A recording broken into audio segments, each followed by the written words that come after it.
Здравствуйте, дорогие друзья! Сегодня у нас 29 мая, среда.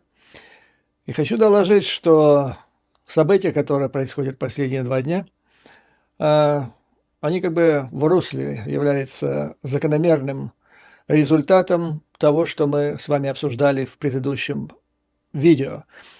То есть результатом тех ударов, которые были нанесены ВСУ формально. Хотя россияне считают, что за всем этим стоят Соединенные Штаты Америки, но не будем и ни подтверждать, ни отрицать это.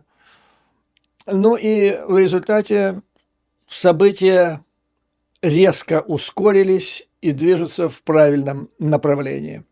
И сегодня я вот расскажу о последних, так сказать, видимых результатах этого правильного направления. Но для начала я хотел бы осветить небольшой, но очень важный технический вопрос. После предыдущего видео я получил массу комментариев, и многие из них касались наболевшей проблемы оценки информации, достоверности ее или недостоверности, важности или неважности.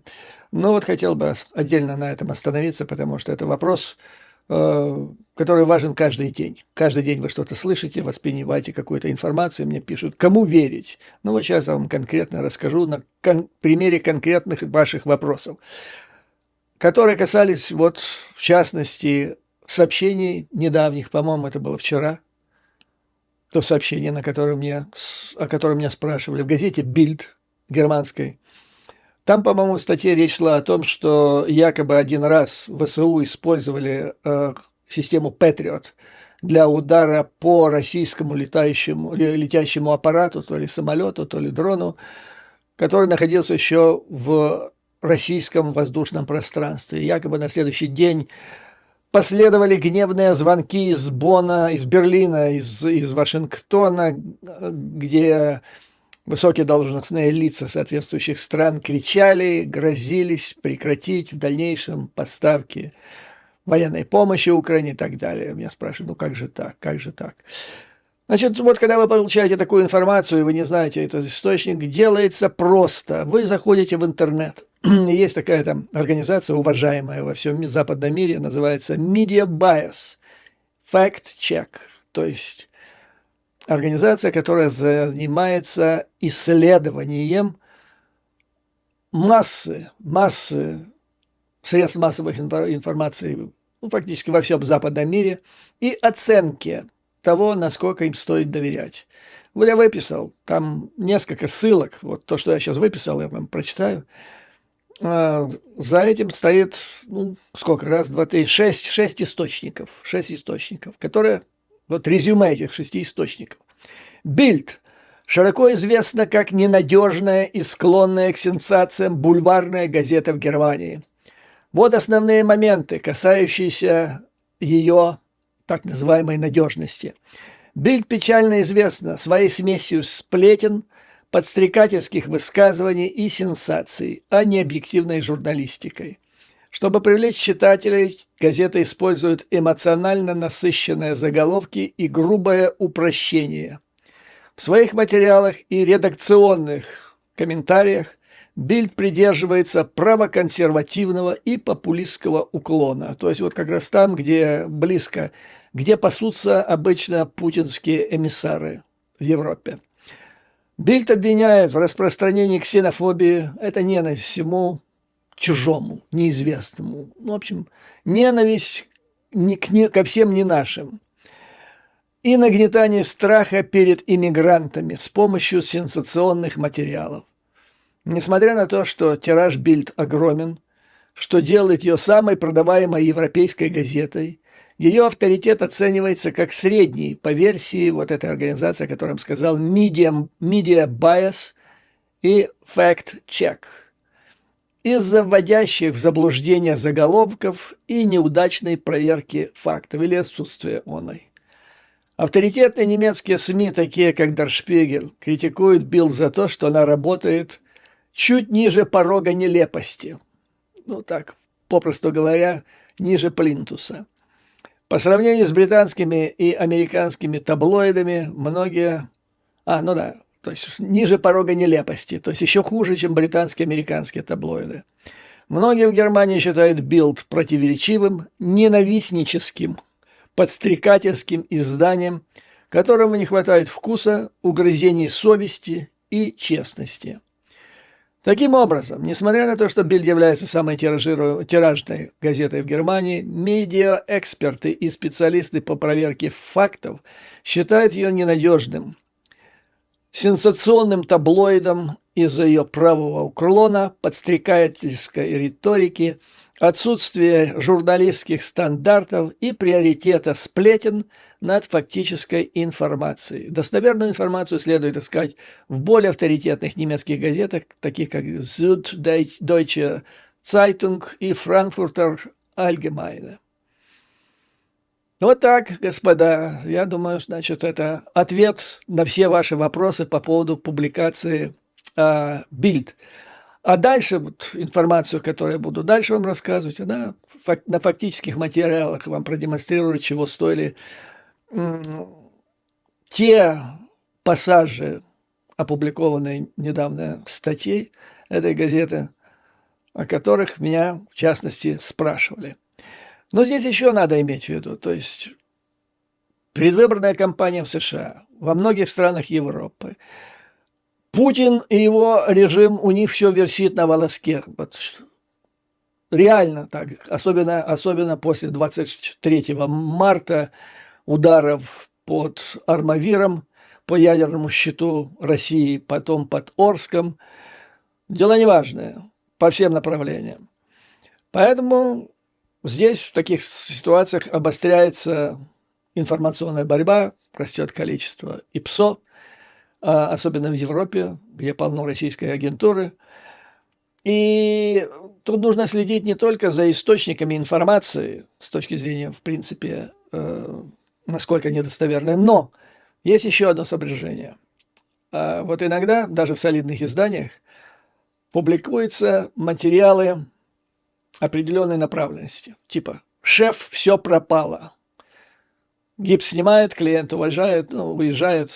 Помните, да, этот пассаж из «Бриллиантовой руки»?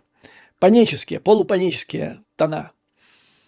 И в Европе, значит, часто это делается для того, чтобы спасти ситуацию. То есть ее описывают в мрачных тонах. Надо что-то делать, выкладывайте деньги, надо спасать ситуацию. В Америке немножко иначе, потому что там считается, если дело очень плохо, безнадежно, то нефиг туда вообще и цента вкладывать. А в Европе так вот. И вот недавно вышла статья в издании The Economist, согласно которому в России клепают боезаряды, те самые снаряды, со страшной силой, в 3 раза больше производства, чем во всех западных странах вместе взятых. Короче говоря, полный провал, надо сдаваться, имеется в виду прежде всего в отношении Украины. То есть сопротивление невозможно в принципе. Ну и я поинтересовался у знакомых, которые занимаются по всему миру поиском компонентов для снарядов, то есть взрывчатых смесей, пороховых смесей. И вот что они мне рассказали. Проблема с производством боекомплектов, снарядов существует по всему миру, потому что после окончания Холодной войны надобность в количестве этих снарядов резко уменьшилась, производство упало, предприятия закрылись, люди уволились или переквалифицировались на другие работы, и надобность вот в этих компонентах, она так была утрачена. Теперь, особенно после начала российской агрессии, все побежали за этими компонентами. Некоторые из наиболее сейчас дефицитных – это нитроцеллюлоза и гексоген. И вот за ним охотятся реально по всему миру. И в Западной Европе, в Соединенных Штатах Америки возникли некоторые временные проблемы. Ну, скажем так, они начали проявлять себя где-то реально, где-то год назад. Задумались о них, потому что до этого были какие-то там складированные запасы. Но нужно сказать, что возможности у Запада в поисках вот этих остро необходимых компонентов, они гораздо выше, чем у России. У России та же самая проблема. Но сторонников Украины, специалистов в поиске, в добыче вот этих компонентов по всему миру гораздо больше, и они гораздо более квалифицированы. Поэтому вот на рынках мировых, где можно найти, приобрести вот эти компоненты, преобладают западные специалисты, западные компании, которые являются сторонниками Украины. У России в этой ситуации дела обстоят гораздо хуже. Ну, примером, допустим, являются те же самые северокорейские снаряды. То есть они настолько чудовищны. Мне вот прислали вчера буквально 2 совершенно независимых зрителя. Взяли из телеграм-каналов российских, где российские специалисты, которые реально видели, наблюдали, как работают эти северокорейские снаряды, которые они подарили России, Путину. Ну, там, понимаете, там слово, я хотел их зачитать, но потом смягчить их невозможно смягчить, потому что если убрать оттуда нематерные слова, то там останутся только точки с запятыми. То есть это какой-то ужас. Они взрываются еще в стволах, разнося их в пух и прах. Затем, значит, то есть они не вылетают некоторые из стволов, другие вылетают, но взрываются в процессе полета. Третьи падают, но не взрываются уже при падении. То есть это какой-то просто ужас. И если бы Россия действительно производила у себя в 3 раза больше, она бы больше просто не покупала таких боекомплектов у Северной Кореи, потому что они опасны прежде всего для своих собственных солдат. И еще один пример вам приведу. Значит, одной из целей поездки Путина в Китай, вот последние, помимо всего прочего, там они договаривались о поставке каких-то хрящей, там великий контракт века. А вот никогда я во всяком случае не видел в официальной печати, чтобы было сообщение о том, что одна из целей состояла в том, чтобы закупить нитроцеллюлозу у Китая. И Китай отказал. Вот вам интересный момент сотрудничества. Дальше мы будем говорить с вами о других аспектах сотрудничества Китая с Россией. Но вот здесь имейте в виду. Китай отказал, а это, совершенно необходимо для России, для развития. Значит, производства боекомплектов и снарядов. Поэтому вот статья в Economist, казалось бы, в панической ситуации. Давайте ускорять свое собственное производство. Американцы кричат, давайте. Европейцы ускоряются. Реально идет увеличение этого производства в Великобритании. То есть статья правильно работает. Она так перья. То есть это ситуация, когда лучше перья, чем нету. Вот она перья. Ну и нормально.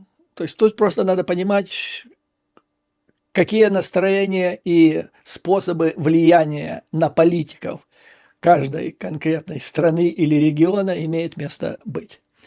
Ну, а теперь перейдем к основной теме. То есть мы обсудили с вами вот эти удары, 2, и так попытались спрогнозировать последствия. Но так оно, в принципе, и идет в русле того, что мы с вами обсудили. Мне прислал один из зрителей, который оказался бывшим военнослужащим ракетных войск стратегического назначения, который глубоко понимал проблему.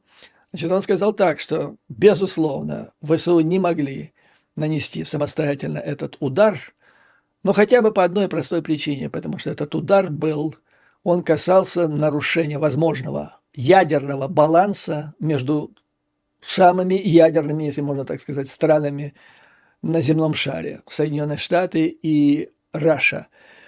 И вмешаться этим ударом вот этот самый ядерный баланс, но я думаю, что ни одна здравомыслящая страна не позволила. Ни один здравомыслящий политик, президент, премьер-министр, главнокомандующий не позволил бы себе сделать это, если это, значит, не согласовано то ли с Россией, то ли с Соединенными Штатами Америки.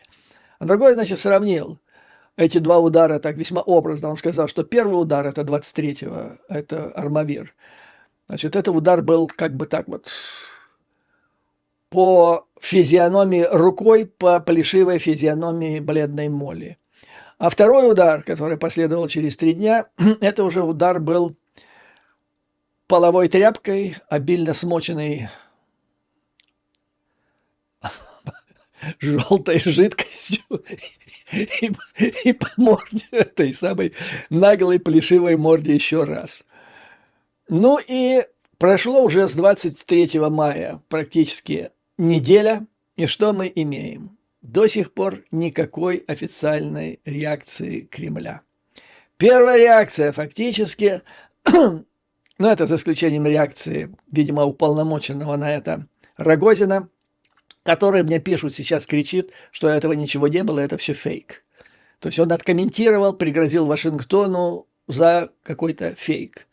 Ну, а помимо этого еще имеются же фотографии, и эти фотографии идентифицированы, откомментированы экспертами там, в Соединенных Штатах, в Западной Европе, поэтому какой фейк? Фейк – это Рогозин сам по себе. Впервые и весьма косвенно прокомментировал ситуацию сегодня Путин.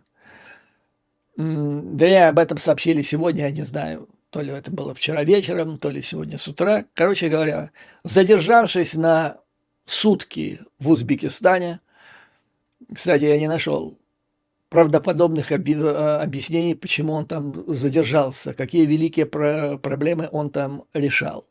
Этого нет напрочь в объяснениях. То ли дыньку решил вкусную узбекскую попробовать еще раз, то ли вот для того, чтобы сделать это заявление, ядерное, так сказать, заявление.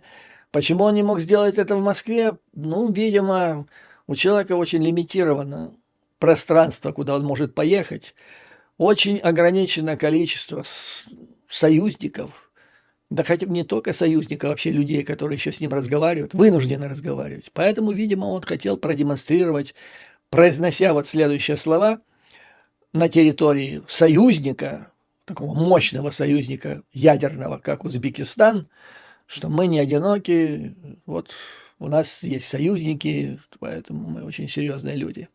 Что он сказал, значит, Путин? Значит, первое, он сказал, что удары дальним точным оружием, это он комментировал удары ВСУ, потенциальные, свершившиеся, они невозможны без космической разведки и космической связи. То есть он все правильно понял. Кто участвовал, видимо, мне так кажется, кто участвовал в организации ударов по Армавиру, по станции Воронеж под Армавиром и под Орском. Далее ход его мысли. Не только без космической разведки и связи, и системы управления. Но если переходить к таким системам, как Storm Shadow, он в частности назвал, по его словам, натовцы могут туда закладывать компьютерную систему этих ракет, так сказать, задания по выполнению, то есть компьютерное обеспечение, программу по, значит, нанесению конкретного удара даже без ведома представителей ВСУ. То ли автоматически, то ли... Короче говоря, смысл состоял в том, что если такие дальнобойные высокоточные системы применяются или будут применяться Украиной по территории Российской Федерации, значит, однозначно это делается не просто путем поставки этих систем, а целеполаганием и непосредственным управлением этим системам. То есть НАТО реально будет заниматься нанесением ударов по российским объектам, как сейчас это дебатируется. Поэтому, сказал Путин, есть в Европе небольшие страны с очень небольшие, но густонаселенные страны. И население сосредоточено там, на каких-то там городах. Намекнул на то, что мы в отместку будем бить именно по населенным пунктам с большим скоплением населения. И вот это отражение варварской стратегии, ну, человеконенавистнической, я бы сказал, которая просматривается на протяжении Ну, с начала Холодной войны. Потому что вот с самого начала Холодной войны, когда Соединенные Штаты и Советский Союз стали разрабатывать свои ядерные стратегии, американцы сделали ставку на повышение, неуклонное, постоянное повышение точности своих ракет, боеприпасов. В чем смысл, помимо всего прочего? Чтобы сократить потери или то, что они говорят, количество побочных жертв, чтобы бить по военным объектам, ракетам, базам, производствам и так далее, но не бить по большим городам. Вот для этого ракета должна быть точная, чтобы попасть в шахту и уничтожить там спрятанную там ракету наземного базирования. А вот Советский Союз, он не мог такие точные ракеты производить. Ну, то есть отклонение, вот, допустим, 80-е годы у американских ракет было плюс-минус где-то от 3 метров до 10, допустим, что достаточно, чтобы уничтожить ракету в шахте. А советские ракеты, скажем, та же самая «Сатана», они имели отклонение 30 и дальше метров, что уже делало ее непригодной для точной поражения объектов. Поэтому Советский Союз сделал ставку на удары по городам. Нью-Йорк, вот такие крупные города. Ну и Путлер, несмотря на все его заверения, что у нас есть теперь высокоточное супер-пупер оружие, или просто для того, чтобы напугать население, теперь грозится ответным ударом именно по городам. Париж, Лондон, вот такое, Гамбург там, и так далее. При этом, значит, он еще дал понять, что они считают, что Америка не вмешается. То есть раньше же грозили, что Америку с лица земли сотрем, там, да, цунами поднимем, захлестнет она с восточного побережья по западной, там, или по Йеллоустоуну ударим, короче говоря, кирдык-янки, то теперь они грозятся только в отношении небольших, а значит, я не знаю, небольшого ядерного государства в Европе. То есть речь идет, наверное, о таких государствах, как Прибалтика, то есть наиболее активных сторонников, наиболее жесткого сдерживания путинской России сейчас в связи с агрессией против Украины. Вот он их населению теперь угрожает. А Америка, она не будет вмешиваться. То есть это, понимаете, это меняется ядерная стратегия. Я не знаю, то есть даже, может быть, не стратегия, но словоблудие вокруг ядерной стратегии. Что, а мы вот, если будут по нам стрелять, по нашим объектам, а мы по государствам Балтии нанесем, и не просто там по государствам, а по их столицам, там, допустим, или других государств Восточной Европы, или там такие, Бенилюкс, допустим. Да? Вот таким образом он пригрозил. Но еще раз повторяю, это очень важно, в адрес Соединенных Штатов уже никаких угроз. Он подчеркнул, что мы имеем паритет. Вот имеет ли он паритет или нет, это другой вопрос. Видимо, он хотел сказать, что вы не совсем не разрушили нашу станцию Воронеж, или недостаточно ее разрушили, или у нас еще есть станции. Короче говоря, значит, он понял, что жареным запахло, но не все уничтожено, но с Америкой мы воевать уже не будем, будем воевать с Бенилюксом, там типа, или аналогично с Монако, допустим. Вот такие теперь, значит, ставки. Ну и надо сказать, что вот судя по времени, как все это развивалось с сегодняшнего дня, были надежды, что это сдержит как бы на различных форумах западноевропейских стран принятие решений по поводу, разрешать ли использовать официально, открыто использовать западные ракеты средней дальности или малой дальности для ударов через границу Российской Федерации, вглубь ее территорий. Видимо, вот на это было нацелено заявление Путина, но которое было соответствующим образом растиражировано кремлевской пропагандой, но оно не сработало на этот раз. Причем ситуация развивалась просто стремительно. Во-первых, буквально через несколько часов последовало заявление совместное Макрона и Шольца, которое они сделали в ходе государственного визита Макрона в Германию. Ну, а затем посыпались целый ряд сообщений, которые, ну, я думаю, надеюсь. Может, я не знаю, может быть, привели к нокауту Путина, но иногда он должен быть железно. Буквально с утра Russians цеплялись за надежду. Вот с утра Песков сделал заявление, и средства массовой информации рашинские писали, что ЕС не снял запрет с Украины на удары по территории России с западным оружием. И тут процитировали Жозепа Борреля, который якобы признался после заседания Совета Минобороны Евросоюза, что лишь одна-две страны открыто поддерживают данное решение. Это Боррель, над которым они недавно смеялись, там, издевались. И Совет Минобороны Евросоюза – это не высшее, так сказать, не высший форум, который принимает решения по подобным вопросам. Но, тем не менее, вот они искали надежду, что вдруг это произойдет. То есть настолько это им важно, что они просто обезумели вокруг этого всего. Значит, с утра соловиный помет бушевал по этому поводу. И вдруг тебе раз Макрон и Шольц делают заявление. Причем, ну, Макрон-то мы знаем, а Шольц прозрел. То есть о чем это говорит? Это говорит о том, что вот эти удары 23-го, 26-го, это был решительный ход, очень рискованный ход со стороны тех, кто планировал и наносил этот удар.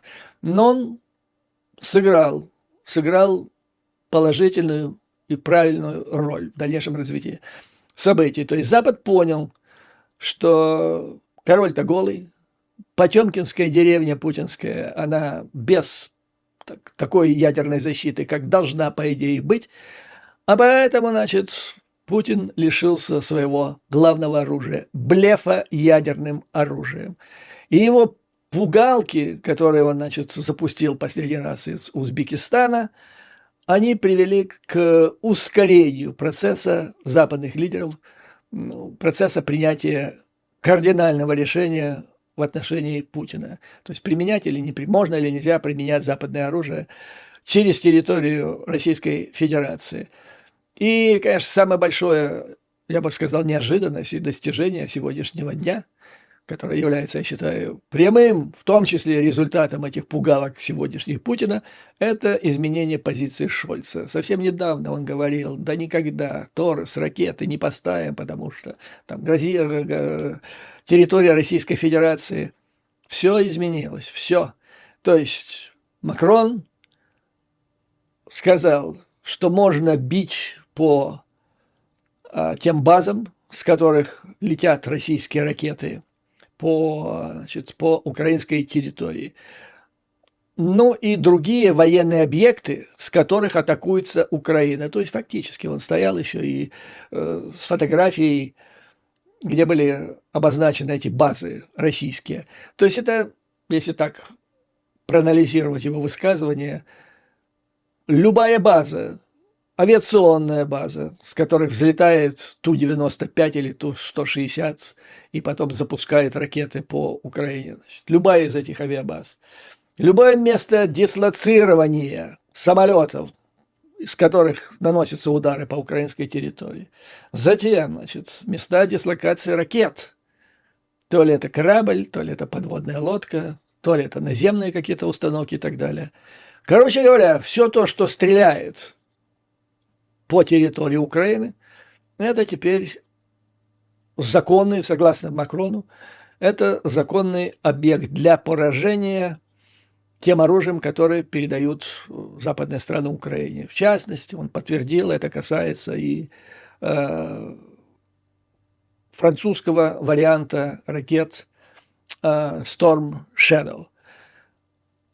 Надо сказать, что Шольц, он как-то так был более обтекаемым, но тем не менее сказал, что согласен с господином Макроном. И до тех пор, пока Украина соблюдает условия, выдвинутые странами-поставщиками оружия и международное право, она имеет право защищать себя. И вот тут еще прямо фантастика. Мне кажется странным, сказал Макрон, когда некоторые люди утверждают, что ей не должно было позволено защищать себя и принимать меры, подходящие для этого, сказал господин Шольц. Это он себя, наверное, имел в виду, что он странный человек, потому что до этого он, вообще говоря, говорил именно это.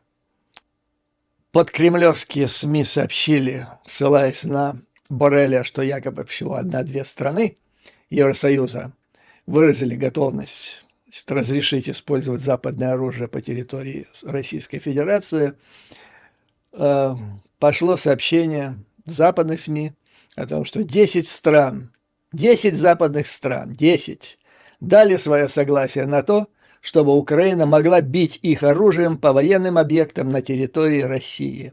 Эту инициативу поддержали Франция, Великобритания, Нидерланды, Польша, Швеция, Финляндия, Чехия, Эстония, Латвия и Литва. Ну, то есть в том числе и те страны, которым конкретно, ну, правда, не называя их, но я говорил, маленькие страны с плотным населением, грозился Путин. Вот все, то есть выбито из его рук его последнее серьезное оружие, которым он злоупотреблял уже долгое время, еще до февральской агрессии 22 года. Оружие – блеф, ядерный блеф, о котором мы столько с вами говорили. По этому поводу The Telegraph британская пишет, Эммануэль Макрон говорит, что Киев может свободно использовать свое мощное оружие, в том числе французские ракеты «Скальп» для обстрела через границу Российской Федерации. Господин Шольц был более осторожен, но согласился с тем, что Украина имеет право использовать западную технику для защиты от атак с российской территории. Но теперь надо ожидать, наверное, согласно элементарной логике, надо ожидать согласия господина Шольца на поставку ракет «Торос» в ВСУ. Иначе он же единственное, чем оправдывал свое несогласие поставить эти ракеты, опасением, что они будут использованы для ударов вглубь российской территории. Теперь, значит, этот вопрос, по идее, должен быть снят. Я вам еще хочу сказать, дать инсайдерскую информацию по поводу Шольца. Одна из причин, по которой он вот так вот изменил позицию или находится в процессе, скажем так, изменения своей позиции, является то, что вполне возможно, вскоре он покинет свой пост. Дело в том, что его вот такая непоследовательная и слишком осторожная, я бы сказал, слишком робкая иногда позиция в отношении, значит, помощи ВСУ, она вызвала серьезное недовольство во влиятельных кругах Германии. А там еще обнаружились какие-то вещи, которые обычно называют компроматом. И поэтому предполагается, что не то, что совсем уж завтра или послезавтра, но в обозримом будущем господин Шольц тихо покинет свой пост, а на его место придет человек, который более решительно настроен на оказание военной помощи Украине. Поэтому, значит, вот, возможно, и этот фактор также повлиял на изменение позиции Олафа Шольца. Мы должны позволить украинцам нейтрализовать военные объекты, с которых запускаются ракеты. Военные объекты, с которых атакуют Украину. Это Telegraph. The Telegraph пишет о высказываниях обоих лидеров по поводу, значит, изменения их позиции. Но тут речь идет фактически о любом объекте, который так или иначе используется агрессором для нападения на Украину. Так осмелюсь даже предположить, что сюда входит и такой объект, как штаб Южного военного округа, расположенный в Ростове. Дальше, значит, Макрон еще сказал интересную фразу. Если мы говорим украинцам, вы не имеете права приближаться к точке, откуда запускаются ракеты по вам, по Украине, то фактически мы говорим им, мы поставляем вам оружие, но вы не можете себя защитить. Правильно, очень простая, логически выдержанная фраза, на что трудно возразить. Ну и теперь весь вопрос-то крутится и замыкается на позиции Белого дома, которую мы последние несколько видео, неоднократно обсуждали. Это ситуация не поощряем, но не запрещаем. Это так называемая plausible deniability, которая сыграла, судя по всему, очень важную роль 23 и 26 мая во время ударов по вот этим ядерному щиту родины Мордоровской. И вот теперь, значит, выходит статья «Вашингтон-Пост». Обращаю ваше внимание, она вышла 28 мая. А вот эти события, о которых я вам рассказываю, это то, что произошло 29 мая, то есть совместная декларация Макрона и Шольца, и вот эти 10 стран теперь, которые мы имеем. То есть впервые это все опубликовано именно сегодня, а это накануне. Написал статью Дэвид Игназиус, о котором я вам неоднократно говорил, неоднократно цитировал, человек с сильнейшими связями в администрации и в соответствующих министерствах и ведомствах, связанных с национальной безопасностью Соединенных Штатов Америки. И статья. Президент Байден рассматривает возможность усиления американской поддержки Украины 2 новыми жесткими контрмерами. Вот сам характер этой статьи, ее содержание, также время ее публикации и последующее, повторяю, это было 28-го, и затем на следующий день последовали вот эти события в Европе, эти решения, которые были анонсированы. Это, безусловно, все скоординировано на самом высоком уровне в контактах между Соединенными Штатами, на самом высоком, Белый дом, скажем так, и руководителями соответствующих стран Евросоюза, НАТО.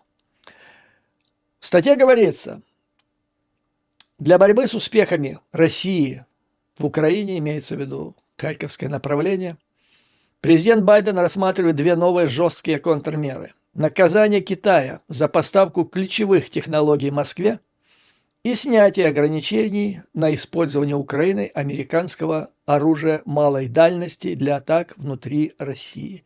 Ну, то есть, вот второе снятие ограничений, опять-таки, я повторю, до этого существовало plausible deniability, что значит, ну, скажем так, ну, не совсем честная постановка вопроса. То есть, это то, чем занимаются спецслужбы. Не подтверждаем, но не отрицаем. Ну так, увильнуть от честного ответа, что вполне приемлемо в политике, особенно во внешней политике. Я бы сказал так, это не снятие ограничений на использование Украины американского оружия, потому что тут даже в самой статье говорится о том, что Блинкен, это 4-й человек государства, он сказал и с тех пор не менял свою позицию, что окончательное решение принимает Украина. Так вот, значит, снять это ограничение, которое в значительной степени объяснялось предвыборной кампанией в Соединенных Штатах Америки, и открыто теперь сказать, мы поддерживаем, чего Байден до сих пор не делал, я полагаю, прежде всего из-за того, чтобы его не обвинил Трамп, его лагерь, в том, что он втягивает фактически или ставит Америку на порог ядерной войны. Поэтому вот вы голосуйте за Трампа, иначе не проголосуете, будет война. И в это виноват будет Байден. Ну и дальше. Тот факт, что подобные шаги рассматриваются сейчас, свидетельствует о растущей обеспокоенности администрации уязвимостью Украины на поле боя. Госсекретарь Блинкен сообщил об ужесточении позиции Соединенных Штатов Америки после недавних визитов в Пекин и Киев. В конце апреля, находясь в Пекине, он заявил BBC, что Китай помогает разжигать самую большую угрозу для Европы. Затем Блинкен посетил Киев и с первых уст узнал о недавних успехах России под Харьковом и в других местах на востоке Украины. Услышанное обеспокоило его настолько, что он призвал коллег из администрации пересмотреть запрет на обстрел Украины американской артиллерией и ракетами малой дальности вглубь территории Российской Федерации. Угроза введения новых санкций против Китая особенно деликатна, потому что она возникла в тот момент, когда обе стороны пытаются стабилизировать свои отношения. Но американские чиновники обеспокоены недавно появившейся информацией о том, что Пекин, хотя формально он выполняет обещание не предоставлять летальную помощь, летальное оружие России, повторяю, американцы признают это, он не обманывает. Но в то же время Китай стал крупнейшим пособником российского оборонного сектора и его полномасштабного вторжения России в Украину. Каким образом? Поставки товаров двойного назначения и прежде всего станков и процессоров, микрочипов. Теперь внимание, вот что интересно. Вопрос, а где же вы раньше были? И до сих пор говорится постоянно, и сейчас в этой же стране говорится о том, что Китай, собственно говоря, ничего не нарушал. Предъявить ему формально нечего. А то, что он поставлял там станки и так далее, собственно говоря, и не запрещалось, потому что до сих пор никаких санкций за это не вводилось. А информацию, которую администрация почерпнула, это недавний доклад Натаниэла Шара, подготовленного для фонда Карнеги. То есть это частная организация, независимый мозговой центр. И там сидит один человек, который, проанализировав международные таможенные данные, обнаружил, что Китай является крупнейшим поставщиком в Россию 50 высокоприоритетных товаров двойного назначения. И доля Китая в российском импорте вот этих 50 товаров двойного назначения возросла с 32% в 2021 году до 89% в 2023 году, то есть взлетела. Я подчеркиваю, это обнаружило не ЦРУ, которое, по идее, должно было это обнаруживать, не Агентство национальной безопасности, которое тоже, по идее, могло это обнаружить, имея в своем распоряжении эти чудовищные миллиарды, которые он получает каждый день. Это получил один человек по фамилии Шер в одном, я не скажу, что самом выдающемся центре Форт Карнеги, который в свое время Майкл Маккол, его бренч в Москве возглавлял, а потом возглавил отставной полковник ГРУ тренинг. То есть, скажу вам так, господа, что использовали господина Шера, ну, то есть пришло время наехать на Китай и сделать это для того, чтобы объяснить изменение позиции Белого дома. То есть они сейчас собираются сказать, что снимаем все ограничения на использование своих атакамс дальнобойных через границу Украины и России, вглубь российской территории, потому что, Китай нас нагло обманул, но мы спали все это время, мы не видели вот этих 50 высокоприоритетных товаров для назначения, в чем я сомневаюсь, понимаете, нужен был предлог, и тут появился вот этот доклад, в котором Китай выглядел таким нехорошим Ляпкиным-Тяпкиным, и прозвучала команда из Белого дома подать теперь Ляпкина-Тяпкина, сейчас мы на него и объясним, почему мы теперь, это объясняет американскому избирателю, почему теперь Байден изменит свою позицию. Прежде всего, потому что нас обманул Китай, ну и во-вторых, ситуация такая действительно, значит, на поле боя наш союзник в тяжелом положении, враг нагло бомбит статьи кругом, что он вытворяет в Харькове, это просто бесчеловечная бомбардировка жилых кварталов, не военных центров, объектов. Ну и третье, мы не одни, видите, наши союзники, другие ядерные государства, Великобритания, Франция, еще один крупнейший наш союзник по НАТО, Германия, а еще с ним плюс еще 7 стран. То есть они уже объявили о своей поддержке. Мы же лидеры. Мы должны идти впереди, поэтому мы не можем отставать. То есть вот 3 причины. Китай, это Китай купят все, по идее. Любой человек в Соединенных Штатах Америки, когда скажет, что Китай гад, опять нас обманул, смотрите, что они вытворяют, во всем помогает Раша, а мы что же? То есть это проходит блестяще. В том, что мы не одни, мы идем за своими союзниками, тоже происходит без всяких разговоров. Ну и третье – это варварские действия Мордора, орков на украинских фронтах. Ну, еще, значит, для того, чтобы дальше обвинить Китай, значит, сообщается, что Блинкен сказал BBC, опять, где ЦРУ, где Агентство национальной безопасности. Значит, Блинкен сказал, что Китай поставляет около 70% импортируемых Россией станков и 90% импортируемой микроэлектроники. Ну, это помогло создать, возродить военно-промышленный комплекс Российской Федерации, и теперь надо ему что-то противопоставить.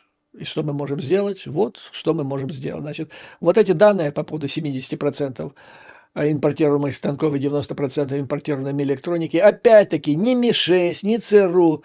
Это по данным Британского аналитического центра по внешней политике, который неоднократно вам цитировал, их доклады Royal United Services Institute, Королевский институт объединенных исследований или объединенных услуг или объединенных агентств, скажем так.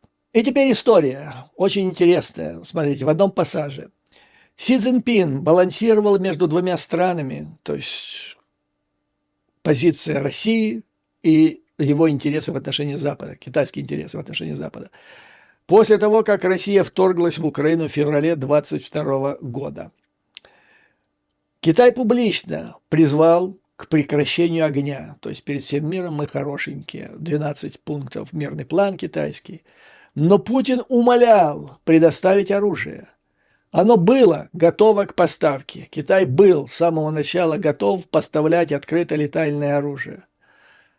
Когда Байден позвонил Си и предупредил его, что Соединенные Штаты примут ответные меры. И что здесь говорит, ссылается Игнатиус на официальных лиц, несколько официальных лиц, которые ему рассказали об этом. Это вызвало гневную отповедь Си, который спросил, не угрожает ли ему Байден. То есть, видимо, очень жесткий разговор, нелицеприятный между ними состоялся. После этого столкновения Си воздерживается от прямых поставок оружия. То есть, все-таки осторожность и здравый смысл имеет место быть в китайском руководстве. Но, как сообщили чиновники из администрации Игнатиусу, китайский лидер поручил Лю Хэ, бывшему вице-премьеру и одному из самых доверенных лиц Си на переговорах с Западом, проконтролировать тихую помощь России в военных усилиях Путина. И когда он, значит, это делал, то есть он помогал Путину восстановить оборонный комплекс, в это же самое время Китай направлял Украине и ее европейским сторонникам предложение о мирном урегулировании. Это, кстати, тот план, который китайцы, я не знаю на каком уровне, наверное, на среднем, планируют предварительно, не точно, но, возможно, предоставят на обсуждение в Швейцарии. Вот такая ситуация сейчас в Белом доме. То есть повод нашли, союзники сегодня создали последнюю причину для Белого дома, которую он может включить в эту триаду, по которой Байден теперь должен открыто сказать избирателям американским: я принимаю такое решение, дальше так терпеть нельзя, мы открыто поднимаем забрало вперед. И все это после двух удачных ударов 23 и 26 мая. Вот такая ситуация, господа. Ну и на закуску я вам расскажу еще один интересный эпизод, вернее, информацию. Тоже мне один из зрителей прислал об одном из центров, который входит в систему стратегической обороны Российской Федерации. Называется он Дон-2Н. это по-русски N, или если по-английски читать, Дон 2H. Он находится в Подмосковье, в городке или населенном пункте Софрино, которое до сих пор было известно тем, что там находится предприятие Московской Патриархии для изготовления вот этой всей церковной утвари, начиная от кадилов и кончая вот всех этих, которые патриарх одевает, и все, значит, иерархии. Все это великолепие. Так вот, значит, это строение инопланетного вида в Подмосковьем Софрино и большой микроволновкой, которая способна вскипятить кровь. Этот объект окружен тайнами и называется иногда восьмым чудом света, напичканным секретными технологиями. Значит, он был введен в действие в 1995 году. Это центральный и наиболее сложный элемент системы ПРО Москве. Находится на постоянном боевом дежурстве в готовности в любой момент отразить удар противника. Уникальность этой РЛС заключается в ее универсальности. Ну и тут, значит, какие задачи он решает? Обнаружение баллистических целей, их сопровождение, селекция, измерение координат и наведение на них противоракет. А эти противоракеты входят в противоракетный оборонный комплекс А-135 «Амур», или, как его еще называют, «Щит Москвы». Регулярно тестируются эти противоракеты, но не в России, а на военном полигоне в Казахстане Сары-Шагана. И уникальное испытание якобы было проведено, видимо, это еще до того, когда отношения между США и Россией были нормальные, видимо, во второй половине 90-х годов. Так вот, якобы американский корабль Discovery из космоса сбросил шары разных размеров, диаметров 5 сантиметров, 10 и 15 сантиметров. Шары летели вниз, и РЛС нескольких стран мира пытались их обнаружить. Те, которые 15 сантиметров и 10, были обнаружены, 15 все обнаружили, затем 10 сантиметров увидели только 3 радара, 2 российских и американское, которое расположено на Аляске. А вот 2 5-сантиметровых шарика с расстояния 500-800 километров обнаружил только подмосковный дом 2Н. Максимальная же высота обнаружения целей у Дона 40 тысяч километров, господа, вы только вдумайтесь, 40 тысяч. Стратегическая РЛС под Армавиром, дальность обнаружения вверх 7 тысяч, по горизонту 6, а тут 40 тысяч, чудо техники. Ну, теперь будем знать, где это находится, в Подмосковье. Охраняет она Москву, Красную площадь, Кремль там и так далее.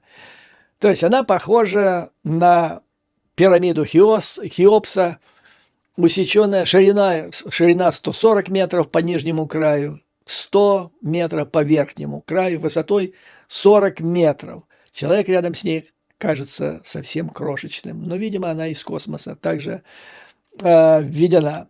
Тут рассказывается, сколько на нее чего ушло, 32 тысячи тонн металла и так далее. Уникальная, действительно. Большая часть объектов этой станции секретные. Фазированная решетка, супер-пупер. Должен, значит, насчет секретности расстроить. Я знаю бывшего офицера, который во второй половине 90-х годах служил на этой станции. С тех пор, значит, он эмигрировал в Соединенные Штаты Америки. Что-то мне подсказывает, что он, наверное, поделился секретными сведениями в отношении этой станции с представителями, по крайней мере, иммиграционной службы, потому что он просил политического убежища и получил его.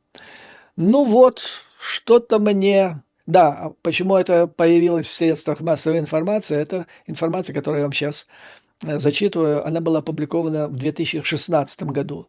То есть еще тогда Путин не окончательно слетел с катушек, отношения более-менее были нормальные, и вот журналисты, которые опубликовали эту статью в российском интернете, даже допустили туда, ну, по крайней мере, в предбанник этой РЛС. Ну, то есть, спасибо, я думаю, что Агентство национальной безопасности Соединенных Штатов Америки имеет эту статью, давно ее проанализировало, так что находится, наверное, информация о ней в том же файле, где и информация о координатах РЛС «Воронеж» под Орском и под Армавиром. Вот такая, господа, ситуация. В целом позитивная. Молодцы ребята, которые задумали и осуществили две операции 23 и 25, 26 мая. Все они очень грамотно просчитали и, так сказать, направили дальнейшее развитие ситуации в правильное русло, которое характеризует следующим. Повторю, Путин окончательно и бесповоротно лишился своего главного оружия – ядерного блефа. Теперь этот блеф игнорируется. Даже самыми, как считали, пропутинскими или боязливыми лидерами Западной Европы. Теперь наоборот.